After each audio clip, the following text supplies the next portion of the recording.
Clube do Livro, por aqui na TV Unicinos, também na Unicinos FM. O assunto de hoje é Esaú e Jacó, Machado de Assis, conversando um pouco sobre a obra, sobre o estilo do Machado de Assis. E agora, Vanessa Senhores, a gente convida a professora aqui da Unicinos para conversar conosco. Isso mesmo, Rodrigo. A gente vai convidar a professora Eliana Pritt, que é do curso de Letras aqui da Universidade, e ela vai falar um pouquinho sobre a sinopse do livro. Vamos conferir. Esaú e Jacó é o penúltimo romance publicado pelo Machado de Assis em 1904 e tem dois grandes eixos de interesse para o leitor. Um intricado triângulo amoroso entre Flora, que ama a Pedro e Paulo, que são irmãos gêmeos e que também os dois irmãos amam a mesma garota, e por outro lado a ambivalência do período que se vive e a própria ambivalência humana. Os dois gêmeos são os opostos e, portanto, se um é liberal, o outro é conservador, se um é monárquico, o outro é republicano. E essa oposição estava prevista já desde o ventre materno de que eles brigariam futuramente.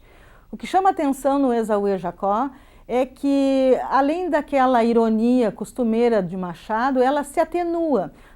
Esaú e Jacó não é tão permeado por essa ironia, porque talvez a percepção dada pelo conselheiro Aires, que é um personagem de mais idade e que fica o tempo todo percebendo essa relação entre os dois irmãos e essa moça, atenuem esse caráter mais brincalhão que o Machado exerce em outros livros.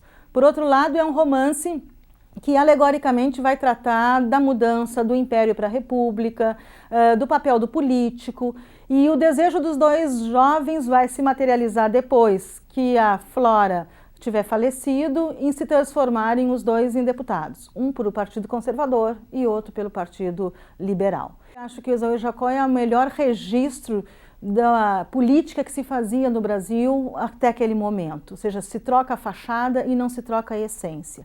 E esse é um episódio importante no caso das tabuletas, né? O Custódio, dono de uma confeitaria, confeite o que vem bem de externo, que é só decoração, quando da proclamação da República fica atônito e procura o conselheiro Aires para perguntar o que ele faz agora com a tabuleta que ele tinha mandado repintar agora. E aí surge, coloca o quê? Confeitaria do Império não pode mais ser. Confeitaria da República, mas será que não volta o regime anterior? Confeitaria do Catete, mas será que o Catete se mantém?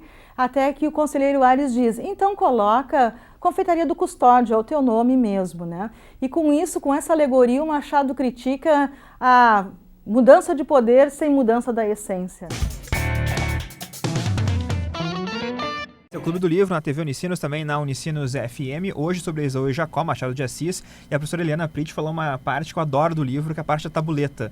Para mim é a parte que mais me lembra Machado de Assis, do Dom Casmurro, do Memórias Póstumas de Brás Cubas, que é aquele humor realmente que ele traz. A tabuleta, que o cara tem que mudar para da República porque era do Império, mas vão começar a quebrar minha tabuleta se eu não fizer isso, ou não e tal. Ele conversa com o Aires, eu acho muito, muito boa aquela parte. É bem engraçada aquela parte. É bem a minha parte preferida do livro, eu acho que é aquela ali que me lembra muito Machado de Dom Casmurro e do Memórias Póstumas. Mas, Vanessa, vamos então agora com a sinopse do Esaú e Jacó. O pessoal tá já ouvindo nosso programa, também em dúvida sobre o que fala o livro. Exatamente, Rodrigo. A gente já deu uma prévia um pouquinho no bloco anterior, né, sobre como começa essa obra, e se dá justamente com a ida da Natividade da irmã dela, a Perpétua, até o Morro do Castelo, onde elas vão encontrar uma cabocla, que vai fazer uma espécie de uma adivinha, né, para poder saber como será o futuro dos filhos. Nessa fase, os filhos já estavam com 1 ano, mais ou menos, eles eram bem novinhos ainda, mas a cabocla acaba dizendo para elas, então, que essas crianças, elas tinham coisas grandes, coisas futuras, né? A previsão dela era essa, só que o que é isso? Isso é muito vago, Sim. né? O que a gente vai pensar?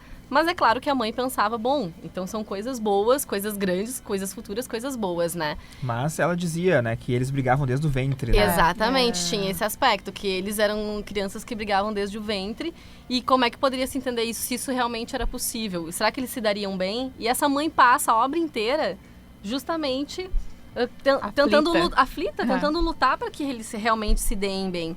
Então, o que acontece? A obra começa dessa forma, né? Depois a obra vai apresentando ali outros personagens, como o Santos, que é o marido da Natividade, que é um cara de origem humilde, que acabou ficando rico, com posses e tal. mas não tinha muita relação com a família, né? Acaba ali contando de um enterro de um parente dele que ele tinha ajudado e tal. E aí a Natividade vai relembrando e contando o momento quando ela contou que estava grávida para os Santos. E aí a obra também ela vai se desenrolando nesse aspecto dessa previsão, dessa crença, né? E aí ela acaba contando para o marido, e o marido fica também apreensivo com isso, acaba querendo também ir ao encontro de uma espécie de um conselheiro dele, talvez. Sim, um amigo dele, né? Que era bem conhecido por dar bons conselhos também. Exatamente, que era tipo, meio que um espírita, talvez. Acho que podia ser, mais ou menos fica nesse caminho, né? Então, e é bacana porque a obra traz, assim, que quando a Natividade ficou grávida, ela até ficou grávida numa época muito acima, muito além do que as mulheres naquela época ficavam, 10 né? anos de casada já. 10 anos de não era casada, não era comum, exatamente. E ela, inclusive, queria um filho e o Santos queria uma filha. E aí a perfeição seria nascer um casal, mas no fim acabou nascendo, então, os 2 filhos, o Pedro e o Paulo, que receberam esse nome por sugestão da tia, da Perpétua. Ela estava na igreja e tal, daí ela era bastante devota. E aquele nome veio, né, para elas do São Pedro de São Paulo. A Perpétua, essa que era viúva, ela não tinha filhos, então ela meio que tomava também essas 2 crianças com esse amor, enfim, e tudo mais. E eles meio que já faziam uma previsão, né, do que o Pedro seria. O Pedro vai ser médico e o Paulo vai ser advogado, né? E aí isso já ia casando, então, com as coisas futuras, coisas grandes, enfim, grandes profissões. E, obviamente, isso sugeria muita coisa, né? E é engraçado porque tem uns momentos que fala que o Paulo e o Pedro são muito parecidos fisicamente, eles são super idênticos, mas esse conflito deles se dava desde então do ventre, e até eu lembro de uma parte que o livro comenta até das amas de leite deles, que quando elas estavam próximas, dando de mamar, que até isso um disputava com o outro quem mamava mais forte, quem conseguia tirar mais leite. Eu achei isso, assim, o máximo, né? Imagina. Sim. Até esse tipo de conflito, assim, aparecendo. Mas daí eles crescem, né, e realmente eles conseguem... É interessante que os pais, né, colocam aquela ideia de um vai ser médico, outro vai ser advogado, os dois seguem realmente isso, né? Sim. Ainda que... A gente sabe que antigamente também tinha esse lance, né, de o pai vai lá e coloca, né, a profissão dos dois, os dois vão ter que assumir. E eles conhecem a Flora, que é uma menina... Tem antes ainda. Tu esqueceu do Conselheiro Aires. Ah, sim, mas podemos passar. Aparece. Que é, enfim, um personagem super importante. Afinal de contas, ele é o narrador, né, da história. Depois vai dar vida aí uma outra obra do Machado de Assis. Mas que ele também acaba aí também estabelecendo uma amizade bem grande com os meninos, né? E que tem uma afeição grande também pelo Conselheiro Aires. E é legal, assim, o Rodrigo até comentou um pouquinho no bloco anterior, dessa parte de... Bom, ele tá nos contando a história, e quando ele vai se descrever, ele também não poupa elogios, assim, né? Apesar de que em alguns momentos ele até conta algumas coisas dele, de ficar em cima do muro, de não ter, às vezes, muita opinião. A opinião dele sempre é a opinião do seu interlocutor. Então, se a pessoa é pró-república, ele vai ser pró-república também. Se for monarquista, vai ser pró-monarquia também. Então, ele nunca quer se desagravar com a pessoa que está conversando com ele, né? Pra ser um cara bacana e tal, ele é um cara mais velho também, não quer se estressar, é um sujeito bem... É um sujeito bacana, só que, né, não tem uma opinião muito bem formada sobre as coisas. E aí tem a Flora, como o Rodrigo comentou, que é o momento que a gente espera mesmo da obra, que apareça. Cadê essa menina, então, que vai fazer os 2 irmãos brigarem por ela? Porque nisso eles já têm opiniões divergentes, um é monarquista, o outro é republicano, e já divergem nesse aspecto político, e também em outras coisas. E aí, no amor, acabam gostando da mesma pessoa, e isso, claro, que vai gerar também esse conflito. Quer dizer, com quem ela vai querer ficar, com quem ela vai escolher. E ela se apaixona pelos dois também, né? Isso que é interessante. Ela acaba que...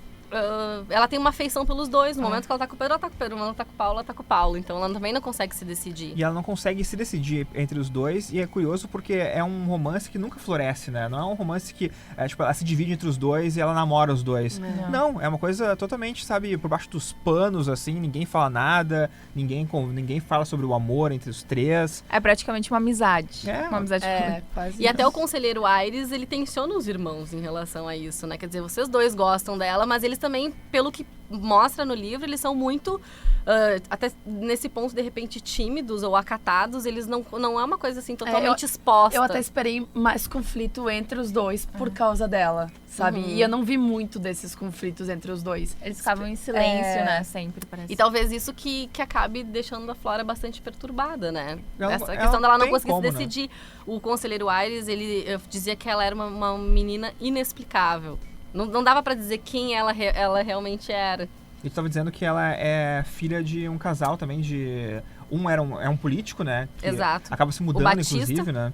Porque o imperador o coloca em outra região e a Flora fica muito triste por causa disso, porque, afinal de contas, ela tem que deixar seus amigos pra trás, né? Amigos e suas paixões, no caso, né?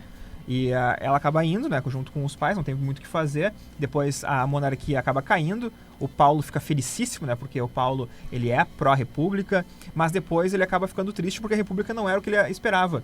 E é muito bacana que o Aires, ele fala no momento que é bem o seguinte, né, o Pedro é um conservador, o Paulo é um sujeito que sempre está em busca de alguma coisa.